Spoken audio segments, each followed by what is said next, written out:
On voit Mara assise en classe, s'ennuyant à mourir. Elle fait tomber son crayon et lorsqu'elle le récupère, la fille devant elle explose. Mara dit que la fille était gentille et normale, pas particulièrement explosive.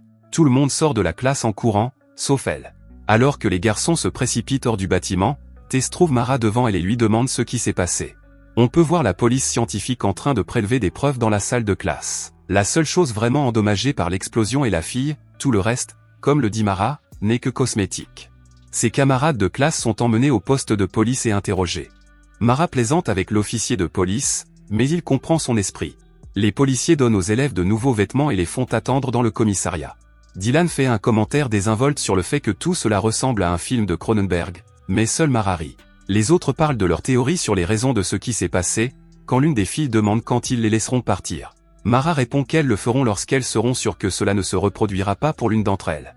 Les parents de Mara viennent la chercher au poste de police et la ramènent chez elle. À leur arrivée, elle se rend dans sa chambre et fume de l'herbe, puis reçoit un message de quelqu'un qui lui dit qu'il a le béguin pour elle. Il continue à s'envoyer des SMS et elle rigole. L'enterrement de la jeune fille a lieu le lendemain. Mara et Tess regardent le père de la jeune fille retirer un autocollant de sa voiture. Elles vont ensuite chercher des champignons chez les jumelles Dalton. Tess pense que c'est une mauvaise idée. En prenant un café, Mara met tous les champignons dans son café au lait. Elles sont amies depuis leur plus jeune âge et ont l'intention de le rester jusqu'à ce qu'elles soient vieilles et qu'elles vivent ensemble dans une maison sur la plage. Elle parle de la fille qui est morte lorsque Dylan s'approche et demande à se joindre à elle. Il flirte avec Mara et elle se rend compte que c'est lui qui lui a envoyé un message. Dylan dit que ce qui s'est passé l'a fait réfléchir sur la vie et qu'il veut maintenant la vivre pleinement. Mara se sent malade à cause des champignons et vomit dans la salle de bain pendant que Dylan lui tient les cheveux. Elle commence à avoir des hallucinations et lui en parle.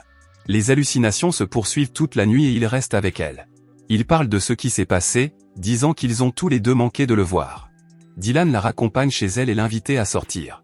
Plus tard, elle et Tess sont allongées dans son lit et discutent. Mara dit qu'elle ne continuera pas à se droguer.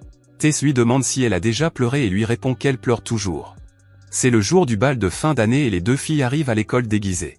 Elle constate que les autres élèves ont construit un sanctuaire en l'honneur de la jeune fille décédée lorsque Dylan les rejoint. Il reconnaît le costume de Mara comme étant celui de Carrie. Plus tard, ils discutent dans la bibliothèque et elle lui demande pourquoi il a le béguin pour elle. Il lui répond que cela a commencé le premier jour où il l'a vue et que tout s'est développé à partir de là. Le jour où la fille est morte et que Mara a dit que cela pouvait leur arriver à tous, il a décidé de l'inviter à sortir et d'arrêter d'attendre le bon moment. Au match, elle prend des photos des athlètes et dit quelque chose de sale. Il rit à ses blagues, puis elle lui raconte le moment où elle a réalisé qu'elle l'aimait bien. Ils passent un bon moment ensemble, mais un incident survient pendant le match. Tout le monde sort en criant, car l'un des joueurs a explosé. Dylan attrape la main de Mara et l'entraîne hors du terrain. Ils se serrent dans les bras l'un de l'autre derrière la salle de sport. La ville fait la une des journaux. Les médias ont surnommé l'incident « la malédiction de Covington ». Tess et Mara assistent à la dernière cérémonie commémorative, où tout le monde se souvient affectueusement du garçon décédé. Le lendemain, ses parents l'informent que l'école a été annulée pour une durée indéterminée. Ce soir-là, Dylan vient la chercher avec un vieux camion de glace qu'il a acheté ce jour-là. Il l'a acheté pour faire rire tout le monde. Il rit en se demandant ce qui fait vraiment exploser les adolescents. Au bout d'un moment, il s'arrête pour parler de son père, puis s'embrasse. Soudain, ils entendent des cris provenant de la maison et vont voir ce qui s'est passé. Un autre élève est mort. Mara et Tess parlent à l'agent Rossetti. Elle aussi ne sait pas ce qui se passe. Rossetti leur demande de l'aide et leur dit de lui apporter quelque chose. Elle va ensuite voir les jumelles Dalton et leur dit que l'agent lui a dit d'apporter de la drogue. Mara pense que la raison n'est pas que la police pense que la drogue est la véritable cause, mais qu'il s'agit simplement de vérifier toutes les possibilités. Elle leur dit qu'elle leur achètera tout. Ils se rendent à l'endroit où les jumeaux cachent leur cachette. Soudain, le frère explose. La sœur saute immédiatement sur le siège du conducteur et tente de conduire la voiture, qui explose à son tour. Dylan trouve la voiture détruite, mais ne trouve pas immédiatement Mara. Il voit une empreinte de main ensanglantée et part à la recherche de Mara dans les bois. Dylan la trouve en train de se laver dans une rivière et la prend dans ses bras, lui disant qu'il pensait qu'elle était morte dans la voiture. Il lui apporte un costume et appelle Rossetti avant d'arriver. Soudain, il voit quelqu'un dans une combinaison de protection qui les observe. Immédiatement, d'autres personnes apparaissent et s'emparent d'eux. Mara est à l'hôpital lorsqu'un médecin arrive et lui dit qu'ils sont là pour l'aider. Elle commence à paniquer, mais elle voit Dylan sur le lit à côté d'elle. Cette nuit-là, Dylan se réveille et lui dit que toute la classe est là aussi. Elle rapproche son lit du sien et il lui raconte les questions que les médecins lui ont posées. Il l'appelle sa petite amie et elle l'aime bien. Le gouvernement a officiellement mis toute la classe en quarantaine. Le directeur interroge les élèves. Il leur pose des questions sur les garçons morts, sur leurs rêves et leurs émotions, et sur ce qu'ils veulent faire à l'université. Mara répond qu'elle veut juste rester en vie. Le fonctionnaire répond de manière banale et les garçons se moquent de lui, mais ils sont immédiatement en colère. L'un d'eux explose. Puis un autre explose pendant qu'il dort. Des tests sont effectués dans l'établissement. Les parents des garçons attendent à l'extérieur de l'établissement et le médecin sort pour annoncer à l'un des couples ce qui est arrivé à leur enfant. Les garçons continuent de mourir et tous les tests et médicaments qui leur sont administrés échouent. La pilule bleue qu'on leur donne semble commencer à fonctionner. Tout le monde dans l'établissement s'en réjouit. À un moment donné, les garçons sont confiés à la garde de leurs parents. Les parents de Mara la ramènent chez elle, lorsqu'elle constate qu'il n'y a pas de décoration de Noël en ville. Plus tard, alors qu'ils sont tous les trois en train de décorer le sapin, son père lui tend sa seringue et lui dit qu'il ne peut pas cacher qu'il fume de l'herbe.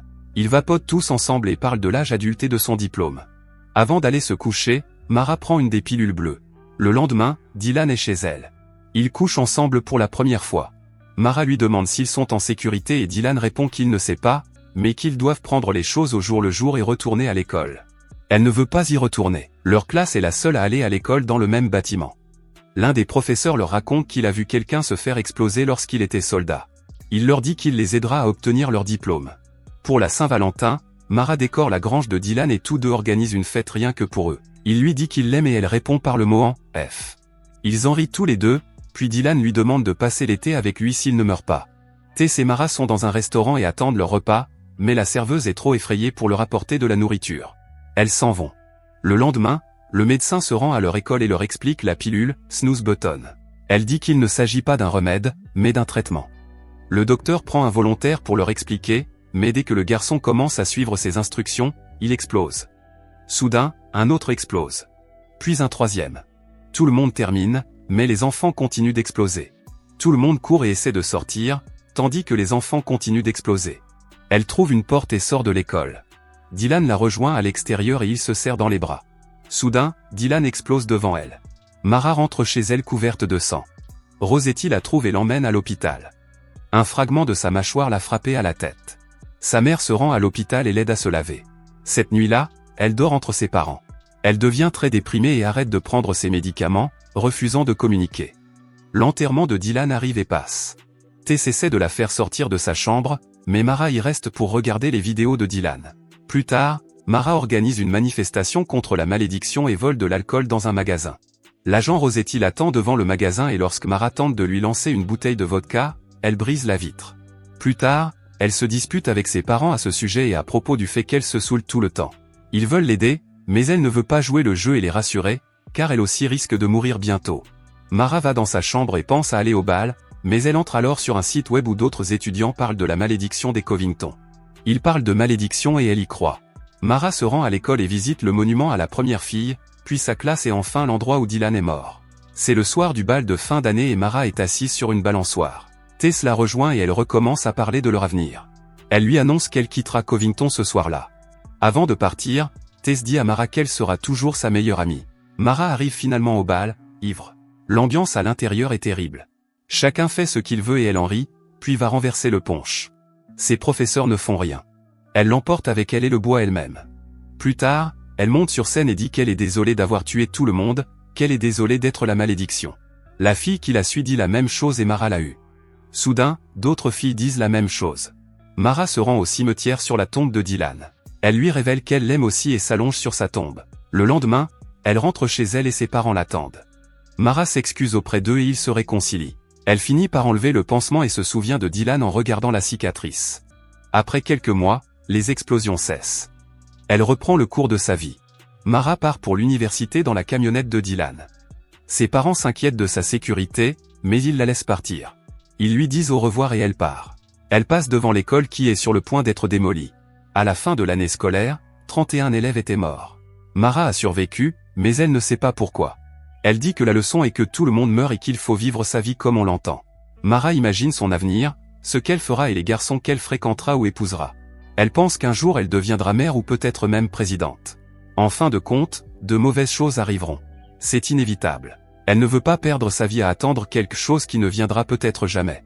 Mara imagine un avenir dans lequel elle et Tess vieillissent ensemble dans la maison de plage qu'elles ont tant désirée. Si vous avez aimé la vidéo et que vous souhaitez aider la chaîne à grandir, laissez un like, un commentaire et abonnez-vous.